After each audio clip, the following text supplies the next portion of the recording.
Right, I've just been talking to that lady with the pink jacket on with her 2 dogs, and my battery's just gone off, so I've stopped dead, put a new battery in, now I'll start recording again and continue with my journey towards Belmont Viaduct. But her 2 dogs, dead friendly, like him, just want to play and say hello. So it's great when you come across dogs like that and they're not aggressive with him, so I can relax, not worry about. But the thing is, his hackles come up right across his back, and it looks like he's going to get aggressive, but he's not. I don't know why he does it. So confusing, because normally when you see a dog's hackles come up right along their back, they're going to get really aggressive. I think it's their way of showing that they're very vexed or feeling uneasy.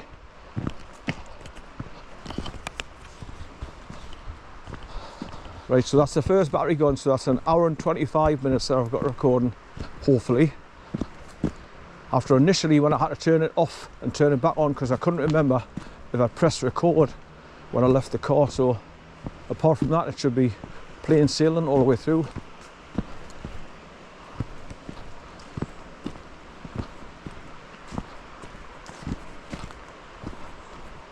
So she's done exactly the same as me. She's come down halfway and come across the farmer's field and dropped down the pathway that brings her down to here, where the wooden, the next bridge is. But there's whitewater rapids here, as you can see, where there's loads of boulders.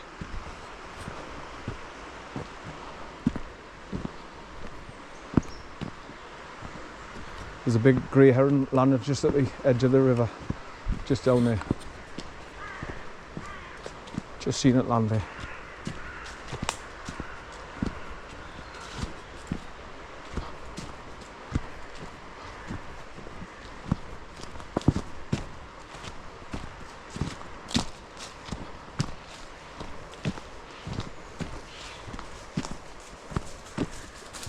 Good boy, son, good boy.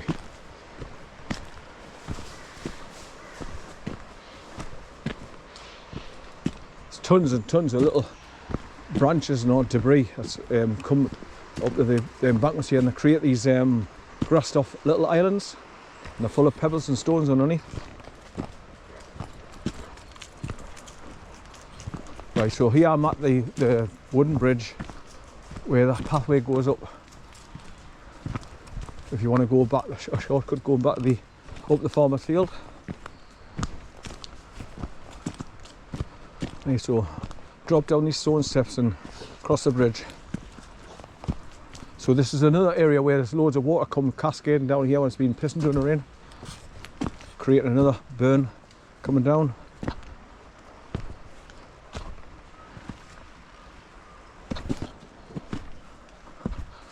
Right. Hi, son. Good boy. Come on in. Hi. Come on in. Where you going? Hi, son, come on. Come on up here, yeah. Hi, son. Right, so that's the path. You can go that way and up. It meets the other one and goes straight up.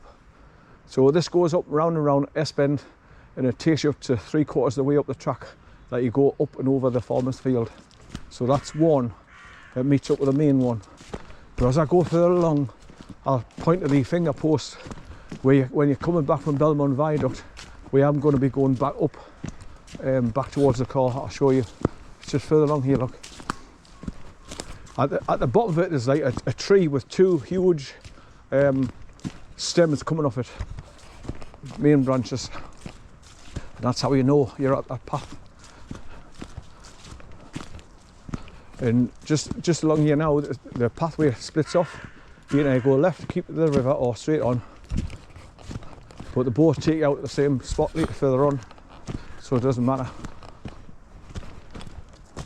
So the only reason why it splits off is if one path's completely swamped with mud and water, you go across the other one and see if it's easier to get past and drier.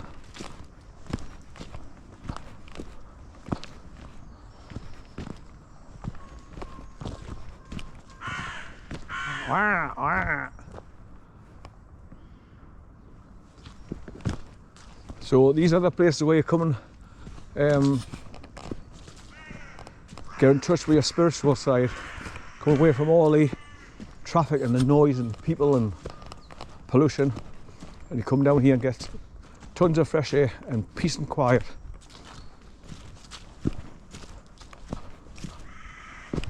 But the river here is like a mill pond. Oh, it's a noisy bloody crow or rook. But you can see where the pathway is going up there, look, on the other side. But they both go around and meet further on. But there's also another place just down here on the left where you can go down the river's edge, and it's a good place to set up camp if you're going to come down here and camp. How are you, son? How are you? Good boy, son. Good boy. He's getting lovely and dry now. Good boy, son. Good boy. Good boy, son. So I said to my daughter, I said, I'll take him for his hike. I said, I'm not going very far tomorrow. We're just going to do the BELMONT VIADUCT walk. So I said, I'll drop him off on the way back home again. So that'll be approximately between 12 and 2 by the time I'm walking back, and jump in the car and drive back to Bowden Lane in South Shields, where she lives. And I just cross back over the John Reid Road and go to the Nook shops home. He's having a good little runabout there, look. Hi, son. Hi.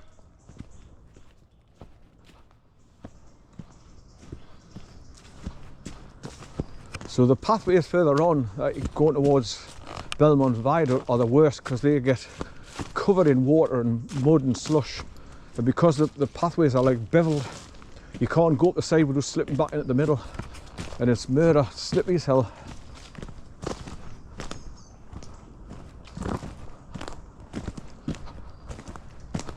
But when I came on Friday to check it out, it's all dry. No problem getting up the pathways or down, being slippy. I thoroughly enjoyed the walk. I was knackered by the time I got back up to the top through the farmer's field and then turned left and go back to the car. But it was well worth it. Thoroughly enjoyed it. And that's what I tend to do when I've got him, when I'm looking after him for my daughter when she's gone away on holiday.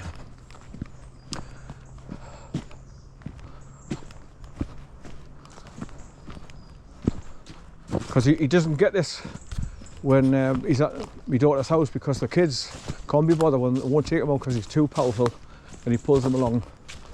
And obviously Natalie doesn't want him in the car because obviously the dog smell in the hay. Our car's got to be spotlessly clean and blah blah blah. Instead of putting a blanket on the back and tying him up in the back seat or something, which she could do, she doesn't. So, but I'm in a position where I can do this because I've got the 4x4. I've got a big boot where you can jump up into, and I've got the dog guard to keep it separate from me when I'm driving along, so he's not a distraction. So it works out well that way.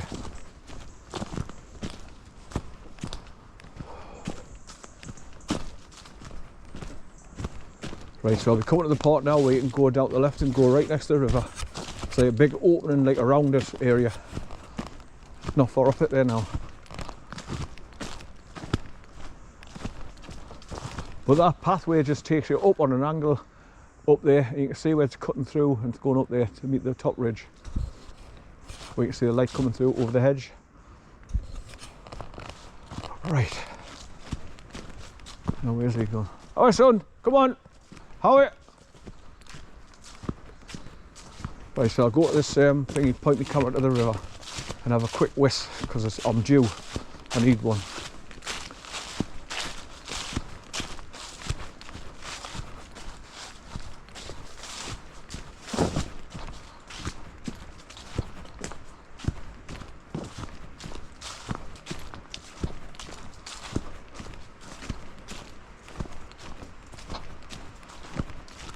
Right, this is it. This is where you can go down, look over the river. Fishermen down there.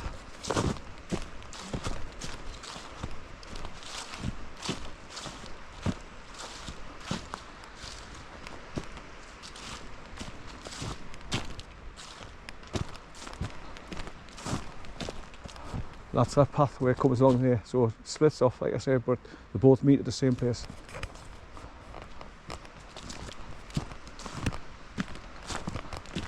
Right, come on son, how are you?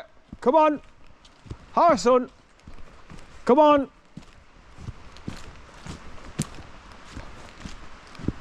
Right, so here's the post I was telling you about. It's 5 foot high and it's got the 2 discs on it, and that's the pathway that takes you off and up. And I'll be coming back to this and going up there, cross the field, turn left through the new turnstile gate post and turn left and go back towards the car. And that's the tree that I'm on about. There's 2 main stems coming off. Come on son, how are you? Good boy, come on, down here, how are you son? Down here, come on, we're going now, come on, yeah, come on, here, come on, down here, good boy, good boy, good boy son. Good boy, where you been you? Hi, hi. Right, so now the rest of the journey is just going to take us towards the BELMONT Viaduct itself.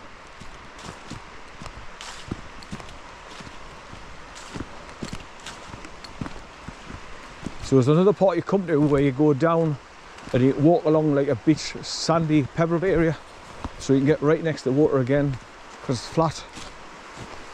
And when the water's low, you walk along the edge of the river quite easy and quite a distance.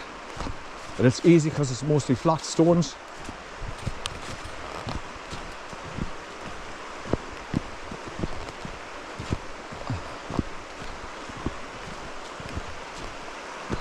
Loads of little scramble tracks going down to it's flat stones just out there at the side of the river.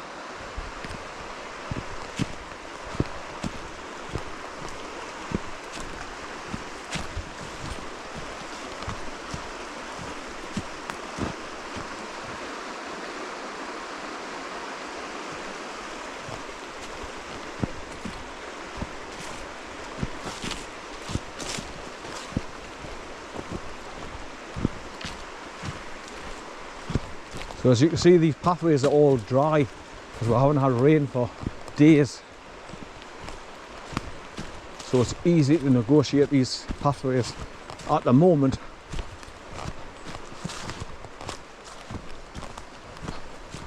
I was going to stand there and face the river, I wish, but the dad and the son was sitting down there at the river's edge, so I couldn't lop old Charlie out there and have a whisk. I'll have to do it further on, find a nice spot. Well, in fact, I'm going down to the river's edge now on the beach area, so I'll have a whisk there. He'll probably go back in the water, have a dip, a plodge. But he's really surprised me when he kept going back into the water and swimming. Not once, not twice, 3 or 4 times back into the water and swimming along. So he's found his swimming legs, which is good.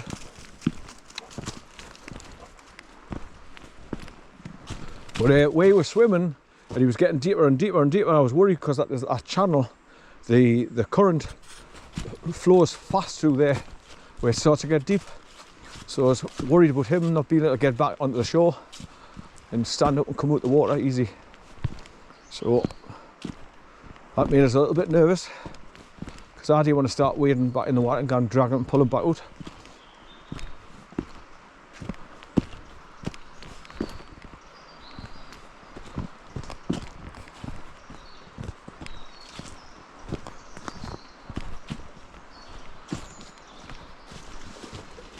Oh, load of mallards just took off there.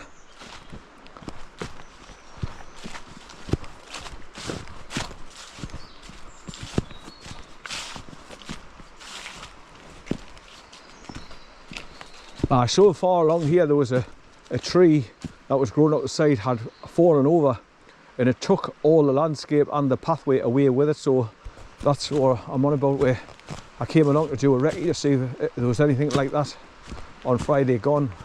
But it's all okay to walk along now. There's no big holes or gaps missing in the pathway, so you can get along pretty easy now. unobstructed. Right, downhill here now. And this is the beach area now, where you go downhill here and step down the stone steps. Well, they're not steps, but there's just stones in the path, creating like steps. But this is the area where you can go and let your dog in, close to the water. Easy access. Right, nice and easy, so I don't trip over and go arse over tit.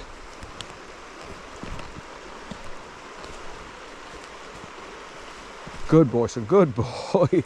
Good boy, son. Where you been, son? Where's your stick? Get a stick. Good boy. Come here, come here, come here. Come here, I want to praise you because you've come back. Good boy, son, good boy. Always praise your dog when they've done well. Instead of screaming at and shouting and shaming and blast him when I got him out of the car, because he's a pain in the ass. So when he is doing good, praise him. Tell him he's a good boy.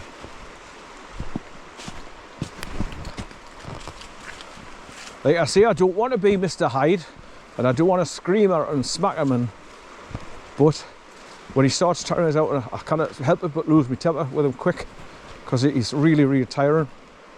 So it changes my personality, like I say, to Mr. Hyde from Jekyll and Hyde. So this is why I'm always happy when he's off the leader, just going backwards and forwards, doing what he's doing where he is now, and I can relax, which I'm doing now, and enjoying the water again. So I'm not Mr. Hyde. So my temper comes right down, totally relaxed. Right, now I'm going down here. I'm going to have a whisk. Right, come here, son. Yeah, away. Come here. Right. In fact, I've got to stand here, because obviously if I go right up there, I'm right in the open, so people might see us having a whisk. And the last thing you want to be